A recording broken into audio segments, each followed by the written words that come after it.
السلام عليكم. أنا بحيري، وتعالى نفكر سوا. في حاجة غريبة قوي بتحصل مع أغلبنا، ويمكن أنت حسيت بيها من غير ما تاخد بالك. فاكر أيام زمان؟ زمان أيام المدرسة أو الجامعة، لما كان تليفونك ما بيسكتش، ولما خروجة واحدة كانت محتاجة تجمع الشلة كلها. وفاكر إنك كنت ممكن تعمل صاحب في 5 دقايق، في ماتش كورة، في محاضرة، أو حتى اتنين استلفوا من بعض قلم وكان الموضوع بيخلص.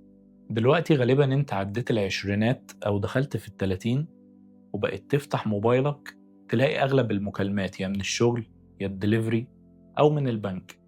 صحاب زمان بقيتوا تشوفوا بعض كل كام شهر، ولو اتقابلتوا بتقعدوا تقولوا لازم نتقابل اكتر ونشوف بعض اكتر، وبعدين ولا حاجة بتحصل.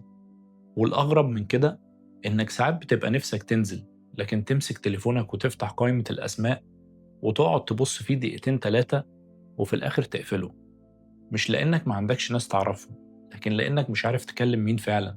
وساعتها بيجي السؤال ده في بالك: هو احنا اللي اتغيرنا، ولا الحياة هي اللي غيرت شكل الصداقة؟ زمان احنا ما كناش بنبذل مجهود عشان نعمل أصحاب، المكان هو اللي كان بيعملهم. كل يوم نفس الفصل، نفس المدرج، نفس الوشوش، 6 7 ساعات في اليوم، 5 أيام في الأسبوع. بتضحكوا سوا، تزعلوا سوا، بتذاكروا سوا، ومن غير ما تحس تلاقي الشخص ده بقى صاحبك. علماء الاجتماع بيقولوا إن الصداقة محتاجة 3 حاجات: مكان مشترك، تكرار في المقابلات، وفرص إنكم تتكلموا براحتكم. وإحنا زمان كان عندنا ال3 دول من غير ما نفكر. الحياة كانت عاملة الشغل كله بدلنا. لكن لما كبرنا المكان نفسه اختفى، ما بقاش فيه فصل ولا جامعة ولا نادي بتشوف فيه نفس الناس كل يوم.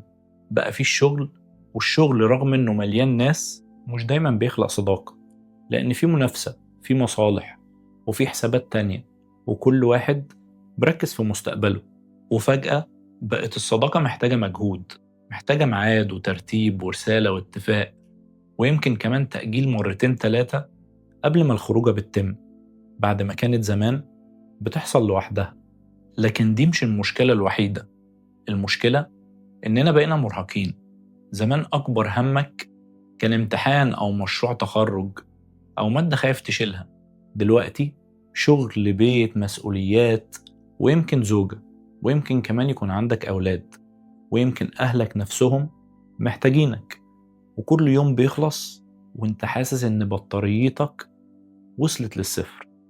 يرن عليك صاحبك ويقولك يلا ننزل، أول رد بيجي في دماغك: والله نفسي بس مش قادر. والغريبة إنك بتكون صادق، أنت فعلا مش قادر. ولما ده يحصل منك ويحصل منه ويحصل من الكل، بتبدأ المسافات تكبر، من غير خناقة ومن غير زعل ومن غير ما حد يقول إحنا اتغيرنا. مجرد هدوء طويل لحد ما تكتشف إن آخر مرة اتقابلته كانت من شهور. وفي حاجة أهم من كل ده: يمكن وإحنا صغيرين كنا بنصاحب أي حد شبهنا في أي حاجة، بيشجع نفس الفريق، بيسمع نفس الأغاني، دمه خفيف. لكن الحياة مع الوقت علمتنا إن التشابه لوحده مش كفاية. وبعد كام تجربة بتتعلم مين يريحك ومين بيستنزفك، مين بيفرح لك من قلبه ومين وجوده في حياتك كان كله توتر. وما بقاش عندك استعداد تدخل في كل علاقة جديدة، ولا تدي طاقتك لأي حد يعدي من قدامك. يمكن في ناس كتير بتشوف إن ده انطواء، لكن أنا شايفه نضج. لأنك ما بقتش بتدور على عدد أكبر من الناس، أنت بقيت بتدور على الشخص الصح. وده طبعا بيفسر ليه دايرة أصحابك صغرت لكنها بقت أوضح. طيب، هل معنى كده إننا هنعيش لوحدنا؟ أكيد لأ. يمكن محتاجين نغير فكرتنا عن الصداقة نفسها. مش لازم كل صاحب جديد يبقى أعز صاحب، عادي.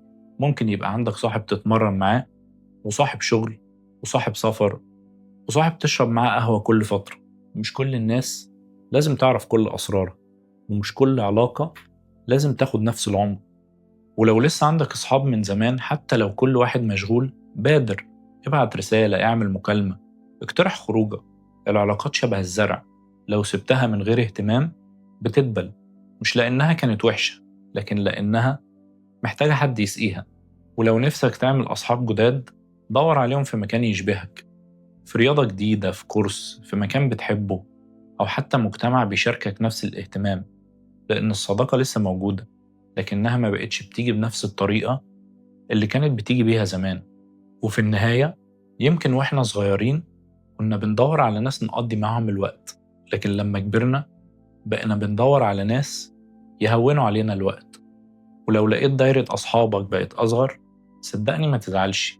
يمكن ده مش معناه إنك خسرت ناس، يمكن معناه إنك بقيت تعرف مين يستحق فعلا يكون موجود. وسيبني أسألك سؤال قبل ما أمشي، كم صاحب حقيقي تقدر تتصل بيه دلوقتي من غير ما تتردد؟ اكتب لي في التعليقات، لأن يمكن إجابتك تساعد حد يحس إنه مش لوحده. ولو عجبك الفيديو اعمل لايك واشترك في القناة، وأشوفك الحلقة الجاية. سلام.